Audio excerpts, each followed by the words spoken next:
ఒకసారి విజయమే ఏ పొలిటీషియన్ కైనా కిక్కిస్తుంది. అలాంటిది వరుస విజయాలు సాధిస్తుంటే ఇక తమకు తిరుగులేదనే ఓవర్ కాన్ఫిడెన్స్ వారిలో పెరిగిపోతుంటుంది. అలాంటి ఆత్మవిశ్వాసమే ఇప్పుడు ధర్మపూర్లో మాజీ మంత్రి 6 సార్లు ఎమ్మెల్యేగా గెలిచిన కొప్పుల ఈశ్వర్ కొంప ముంచిందంటున్నారు. ఈశ్వర్కు జనంలో చాలా సౌమ్యుడనే పేరుంది. అయితే నియోజకవర్గంలో జరగరానివెన్నో జరుగుతున్నా ఆయన మౌనాన్ని ఆశ్రయించడమే నెగిటివ్ గా మారిపోయిందంటున్నారు. మౌనం అర్ధాంగీకారమన్న రీతిలో ఆయన ధర్మపురి సెగ్మెంట్ లో అనుచరుల ఆగడాలను చూసి చూడనట్టుగా వదిలేశారనే టాక్ బలంగా వినిపిస్తుంది. ఇలాంటి కారణాలెన్నో కొప్పుల సెల్ఫ్ గోల్ చేసుకునే పరిస్థితి కల్పించాయంటున్నారు.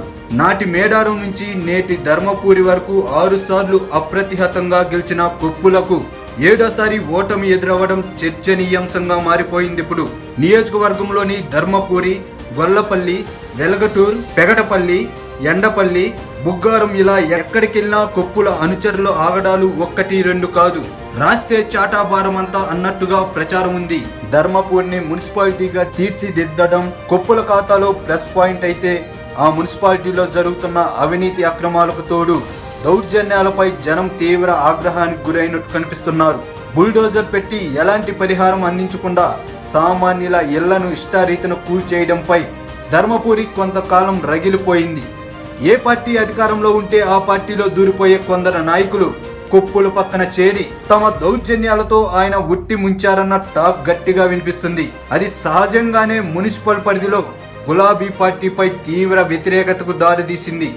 పైగా అభివృద్ధి కూడా ఆశించిన స్థాయిలో కనిపించకపోవడం, పై స్థాయి అధికారుల నుంచి మున్సిపల్ పాలకవర్గం వరకు పైసా లేదంటే ధర్మపురి మున్సిపాలిటీలో పని కాకపోవడం, తలాపునే గోదావరి ఉన్న ధర్మపురితో పాటు చాలా ఊళ్లలో నెలకొన్న తాగునీటి ఇబ్బందులు, సోషల్ మీడియాలో కొప్పుల అనుచరుల పేరుతో ఇతరులపై అడ్డగోలు పోస్టులు, ఇవన్నీ కొప్పులకు తెలియకుండా జరిగాయా అన్న చర్చ జనంలో నలుగుతుంది. కొప్పుల 6 సార్లు గెలిచేందుకు ఎంత కష్టపడ్డారో ఆ కష్టమంతా సదరు ఆగడాలతో ఒక్కసారిగా బుగ్గిపాలయ్యాయి. అది అలా ఉంటే గత 2018 ఎన్నికలో కేవలం 441 ఓట్లతో ప్రస్తుత ఎమ్మెల్యే అడ్లూరిపై గెలుపొందారు కొప్పుల. అధికారాన్ని అడ్డం పెట్టుకుని ఆయన అవకతవకలకు పాల్పడి గెలిచారని అడ్లూరి తెగ ప్రచారం చేశారు. దాంతోపాటు కొప్పులపై అడ్లూరి వరుస ఓటముల నేపథ్యంలో కాంగ్రెస్ కు సానుభూతి సెంటిమెంట్ కలిసి వచ్చింది.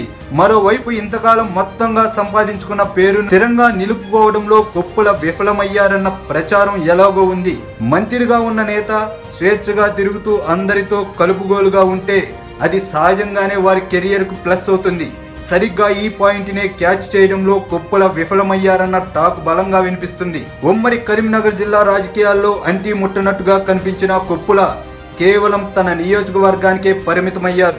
ఏ కొందరితోనో మినహాయిస్తే మిగిలిన నాయకులతో అంతగా కలిసిపోయేవారు కాదు. వీటినన్నిటితో పాటు కొప్పులకు మీడియాతో పెద్దగా సత్సంబంధాలు లేకపోవడం, యాక్టివ్ గా ఉండకపోవడం, పైగా 6 సార్ల నుంచి ఎమ్మెల్యేగా ఉంటూ రావడంతో సహజంగానే ఏర్పడ్డ వ్యతిరేకత, ఓటర్లు మార్పు కోరుకోవడం వంటివెన్నో ఈసారి కొప్పుల విజయాలను గండి కొట్టేయంటున్నారు.